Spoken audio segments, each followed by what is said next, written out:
안녕하세요. 영락의 성도 여러분, 오늘은 2021년 5월 7일 금요일입니다. 오늘 함께 통독할 말씀은 역대상 17장에서 19장 말씀입니다. 역대기는 다들 아시다시피 다윗과 솔로몬으로 이어지는 남유다 역사에 대한 이야기가 기록되어 있습니다. 오늘 17장 말씀에 보면은 먼저 다윗의 마음을 볼 수 있습니다. 다윗은 하루는 자신의 백향목 궁에 거하고 있는데 하나님의 궤가 천막에 있다는 사실을 깨닫게 됩니다. 그래서 하나님의 성전을 지어야겠다는 마음이 생겼습니다. 이를 나단 선지자에게 전합니다. 그러나 그 밤에 하나님께서 나단 선지자에게 나타나셔서 다윗은 전쟁을 통해서 손에 피를 너무 많이 흘렸기 때문에 하나님의 성전을 짓기에 합당하지 못하다고 다윗이 성전 짓기를 허락해 주지 않으십니다. 그러나 하나님께서는 다윗의 그 선한 마음을 기쁘게 받으시고 다윗과의 영원한 언약을 세우십니다. 다윗이 하나님의 집을 세우려고 했는데 하나님께서 다윗의 집을 영원히 세우고 다윗이 어디를 가든지 함께하고 다윗의 이름을 세상에서 존귀한 자들의 이름과 같이 존귀히 만들어주고 다윗의 집을, 다윗의 왕위를 영원히 견고히 세워주겠다 약속하십니다. 18장 말씀에 보면은 이러한 하나님과 다윗과의 영원한 언약이 이행되고 있다는 사실을 우리가 확인해 볼 수 있습니다. 다윗이 전쟁에서 어디를 가든지 승리하게 됩니다. 모압을 물리치고 블레셋을 물리치고 다메섹 이방 나라들을 무찌릅니다. 이것은 다윗의 힘과 능력이 아니었습니다. 하나님께서 다윗을 어디를 가든지 전쟁에서 승리케 만들어주겠다 약속하셨습니다. 다윗이 어디를 가든지 승리하고 다윗이 어떻게 하든지 간에 그에게 승리를 주시고 은혜를 주시는 하나님께서 다윗과의 약속을 끝까지 지키시는 모습을 우리가 18장에서 확인할 수 있습니다. 19장 말씀에 보면은 한 가지 사건이 나옵니다. 암몬의 나하스 왕이 죽고 그의 아들 한운이 왕이 되었다는 사실을 다윗이 듣게 되는데 나하스 왕은 어떤 왕이냐 하면은 다윗이 사울 왕을 피해서 도망 다닐 때 다윗에게 은혜를 베푸는 왕입니다. 다윗을 숨겨두고 은신처를 제공하고 다윗에게 은혜를 베풀었습니다. 이러한 나하스 왕이 죽고 그의 아들 한운이 왕이 되었다는 사실을 듣고 다윗은 호의를 베풀기 위해 나하스 왕을 조문하기 위해 신하들을 사절단을 파견합니다. 그러나 한운은 호의를 베푸는 다윗의 호의에 그의 신하들의 말을 듣고 그의 나라를 염탐하러 오는 줄 알고 신하들의 수염을 자르고 바지를 중간까지 잘라버립니다. 다윗에게 수치를 가한 것입니다. 여러분, 사실 다윗은 호의를 베풀려고 했습니다. 그러나 한운은 호의를 베푸는 다윗의 호의를 거절하죠. 이후에 다윗과 한운의 전쟁 가운데 다윗은 한운을 물리치고 이방 나라를 무찌르게 됩니다. 여러분, 결과적으로 볼 때 다윗은 호의를 베풀려고 했지만 하나님께서 다윗의 대적을 물리쳐 주시고 다윗에게 승리를 주셨다는 사실을 우리가 다시금 깨닫게 됩니다. 여러분, 오늘 17장, 18장, 19장 말씀을 통해서 우리가 다시 한번 기억해야 할 것은 다윗은 선한 마음을 통해서 하나님께 은혜를 입게 됩니다. 비록 다윗이 하나님의 전을 짓지는 못했지만 하나님의 집을 짓고자 하는 다윗의 마음이 하나님의 언약을, 영원한 언약을 누리는 복된 길에 서게 된 것입니다. 다윗은 하나님의 집을 세우려고 했지만 하나님께서 다윗의 집을 세워주셨습니다. 승리를 주시는 분은 하나님이십니다. 하나님께서 다윗을 승리케 하시고 다윗의 가문을 세워주신 것입니다. 여러분, 우리의 삶도 하나님 앞에 늘 선한 마음으로 나아갔으면 좋겠습니다. 하나님 앞에 겸손히 선한 마음으로 나아가 하나님께서 약속해 주신 그 약속을 누리고 약속을 성취하는 영락의 성도들이 다 될 수 있기를 주님의 이름으로 축복합니다.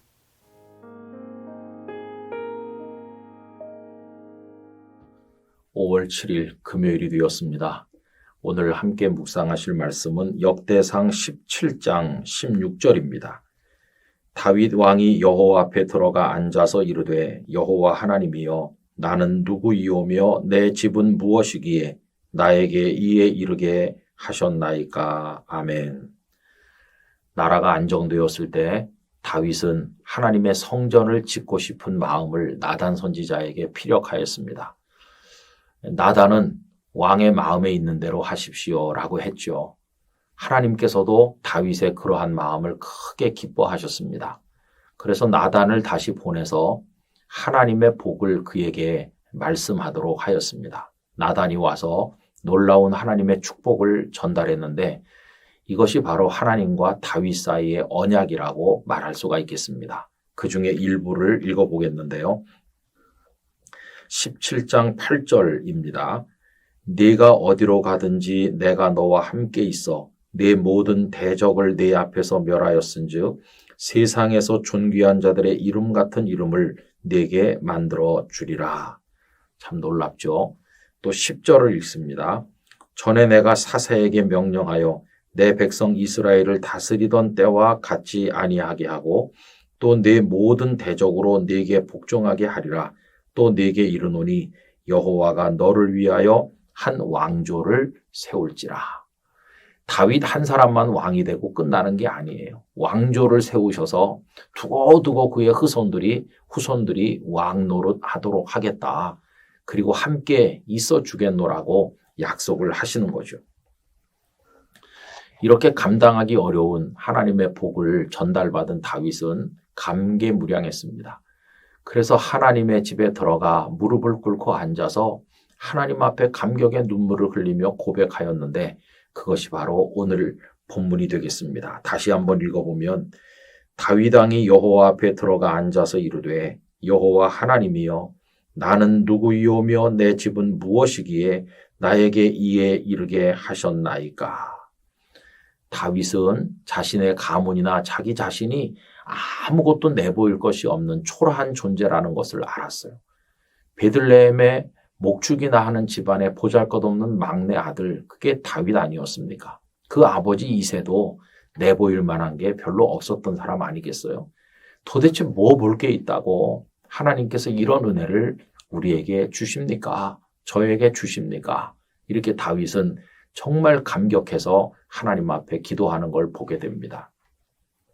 여러분, 다윗의 이런 기도를 읽으면 저의 기도이기도 하다, 고백이기도 하다 하는 생각이 듭니다. 제 아버님께서는 이북 땅에다가 아내와 7명의 자녀를 놓고 6.25 전쟁 때 홀로 월남하셨습니다. 두고 온 가족 때문에 상심하셔서 신경쇠약이 되시고 대꼬챙이같이 말랐고 삶의 의욕을 완전히 상실해서 떠돌아다니셨죠. 아무것도 가진 게 없는 고통의 빈손의 어려움을 겪으셨습니다. 그러다가 주변의 권유로 가정을 이루셨고 그리고 저를 낳았는데 아버님의 평생 소원은 아들이 목사 되는 거였습니다. 저같이 부족한 사람이 이제 목사가 되었는데요. 목사 안수를 받고 만 34년을 지나는 오늘까지 하나님께서는 저같이 부족한 사람에게 얼마나 많은 은혜를 베푸셨는지 행복한 목회를 하게 하셨고 하나도 부족함이 없도록 은혜 위에 은혜, 복의 복을 저에게도 더하여 주셨습니다. 저같이 무능하고 불초한 사람이 한경직 목사님께서 말씀을 전하시던 영락교회 강단 위에 서는 것을 생각을 해보면 무엇라고 말해야 될지 알 수가 없습니다. 여기 다윗의 고백이 바로 저의 고백입니다. 이런 감당하기 어려운 은혜를 베푸신 하나님께 제가 드릴 수 있는 것은 감사밖에 없습니다. 그저 하나님의 손에 붙들려 살아갈 뿐이죠. 이 영상을 공유하시는 성도 여러분, 우리도 다 그렇습니다. 우리가 도대체 무엇이기에 우리가 볼 게 뭐가 있다고 하나님께서 우리를 이처럼 사랑하시는지 그저 하나님의 은혜 감업할 따름입니다. 우리 모두 그 하나님께 감사하고 찬송하면서 하나님을 더욱더 사랑하며 나아갈 수 있는 우리 모두가 되기를 원합니다. 저희들을 끔찍이도 사랑하시고 위해 주시는 아버지 하나님, 내보일 거 아무것도 없는 어리석고 둔한 존재들임에도 불구하고 감당할 수 없는 은혜와 사랑을 베풀어 주심에 진심으로 감사드립니다. 저희의 남은 삶이 아버지의 것입니다. 아버지의 영광을 위해 사용하시고 아버지의 뜻 안에서만 인도되고 살아가도록 복을 내려 주옵소서. 예수님의 이름으로 기도하옵나이다. 아멘.